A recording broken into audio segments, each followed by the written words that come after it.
Assalamualaikum warahmatullahi wabarakatuh. Bapak, Ibu, dan para pemirsa yang berbahagia, kali ini kita akan melanjutkan pelatihan mandiri dengan topik Profil Pelajar Pancasila dengan materi elemen dalam dimensi beriman, bertakwa kepada Tuhan Yang Maha Esa dan berakhlak mulia dengan aktivitas elemen akhlak pribadi. Pelajar yang berakhlak mulia diwujudkan dalam rasa sayang dan perhatian pelajar pada dirinya sendiri. Bagaimana bentuknya? Mari kita simak tayangan video berikut ini. Salam dan bahagia Ibu dan Bapak Guru.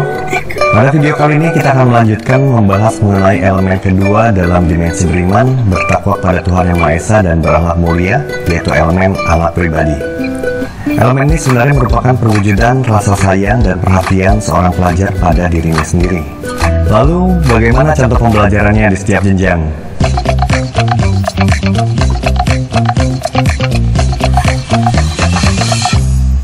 Elemen akhlak pribadi terdiri dari dua subelemen utama, yaitu integritas dan merawat diri secara fisik, mental, dan spiritual. Sekarang, mari kita coba renungkan sejenak pembelajaran selama ini di kelas untuk subelemen integritas. Bagaimana Ibu Bapak menanamkan sikap integritas kepada murid? Bagaimana sikap Ibu Bapak jika ada murid yang berbuat salah, namun ia tidak berani mengakuinya? Apakah kita sudah memiliki dan menunjukkan sikap integritas selama ini? Integritas merupakan perwujudan rasa sayang, peduli, hormat, dan menghargai diri sendiri. Pelajar yang memiliki integritas menampilkan tindakan yang konsisten dengan apa yang dipikirkan dan dikatakan. Sikap jujur, adil, rendah hati ditunjukkan bukan karena pengaruh orang lain, namun karena menjaga kehormatan dirinya. Dengan begitu, ia akan konsisten mempertahankan integritasnya dalam konteks apapun. Selain itu, ia selalu berupaya meluangkan waktu untuk introspeksi diri agar menjadi pribadi yang lebih baik setiap harinya. Integritas terwujud dari pembiasaan, bukan hanya sekedar materi yang diajarkan dalam kelas. Lalu, seperti apa alur perkembangan sikap integritas pada setiap jenjang? Jenjang PAUD adalah tahap awal dalam memulai penerapan integritas ini. Murid mulai dibiasakan bersikap jujur dan berani menyampaikan kebenaran atau fakta. Kebiasaan ini kemudian dikuatkan pada jenjang SD. Murid mulai bisa merasakan pentingnya kebiasaan tersebut dan juga memahami konsekuensi positif dari kebiasaan tersebut untuk dirinya sendiri. Pada jenjang SMP, kebiasaan ini kembali dikuatkan agar tertanam dengan konsisten pada murid. Murid pun naik tingkat dalam memahami konsekuensi dari sikap integritas ini, yaitu memahami konsekuensi positif dari tindakan integritasnya tidak hanya untuk dirinya, namun juga untuk orang lain. Pada jenjang SMA, murid sudah memahami sekaligus menjadikan aturan agama, sosial, dan nilai-nilai kemanusiaan sebagai bahan integral dirinya, sehingga ia bisa menerapkannya secara bijak dan kontekstual. Dalam pembelajaran subelemen ini wajib diterapkan pada seluruh mata pelajaran, proyek maupun ekstrakurikuler, karena ini adalah bentuk sikap sehari-hari murid dalam interaksi apapun. Pada topik disiplin positif, Ibu dan Bapak Guru belajar tentang restitusi dan keyakinan kelas. Disiplin positif adalah salah satu contoh penerapan subelemen ini. Ibu dan Bapak Guru bisa menjadikan integritas sebagai sebuah keyakinan bersama di kelas yang disepakati murid dan guru. Jika murid melanggar keyakinan ini, ajaklah untuk introspeksi. Bangunlah lingkungan positif dalam kelas sehingga murid tidak takut untuk mengakui kesalahannya. Dengan begitu, subelemen ini akan menjadi konsisten, menjadi keyakinan dalam diri murid. Ibu dan Bapak Guru, sekarang mari kita bahas subelemen kedua, yaitu tentang merawat diri secara fisik, mental, dan spiritual. Sebelumnya, mari kita renungkan dulu pembelajaran yang telah kita lakukan untuk subelemen ini. Apakah selama ini kita sudah mengajarkan murid untuk merawat diri dengan seimbang dari segi fisik, mental, dan spiritual? Sudahkah Ibu Bapak merawat diri sendiri secara seimbang?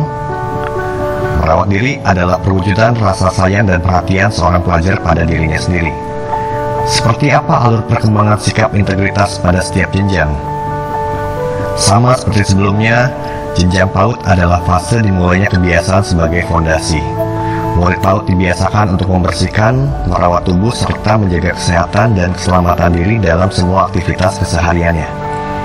Di jenjang SD, fondasi ini dikuatkan menjadi sebuah rutinitas sehari-hari yang dijalankan dengan mandiri dan disiplin. Murid belajar untuk menjadikan merawat diri dan menjaga kesehatan sebagai bagian dari kesehariannya yang dilakukan dengan konsisten, juga melalui ragam aktivitas fisik, sosial, dan ibadah.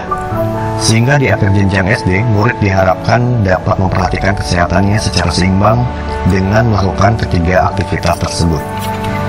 Pada jenjang SMP, selain memperhatikan, murid juga belajar untuk menyeimbangkan ketiganya, serta mengidentifikasi mengapa kesehatan fisik, mental, dan spiritual penting untuk dijaga.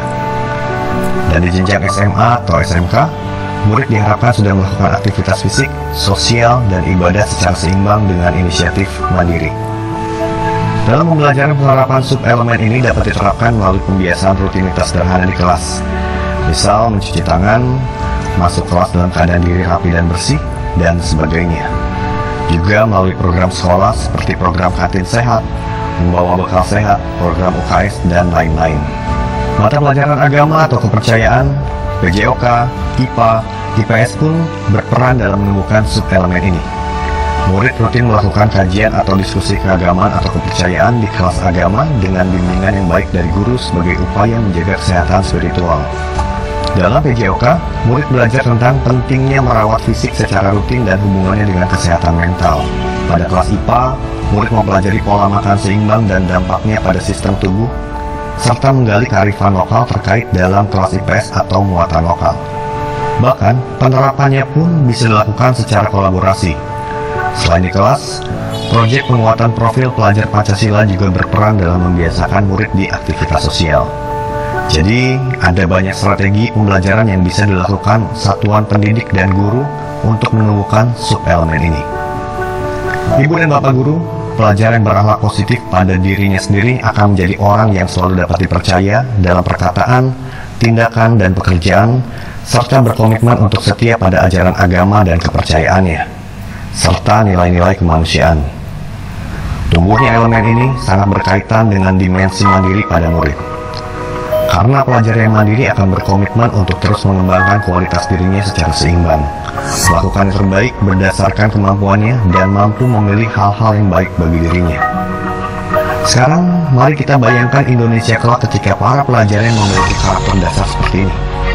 Makin semangat kan untuk menemukan elemen ini dalam diri sendiri dan juga dalam diri murid kita? Selamat berproses, Ibu dan Bapak Guru hebat. Salam dan bahagia.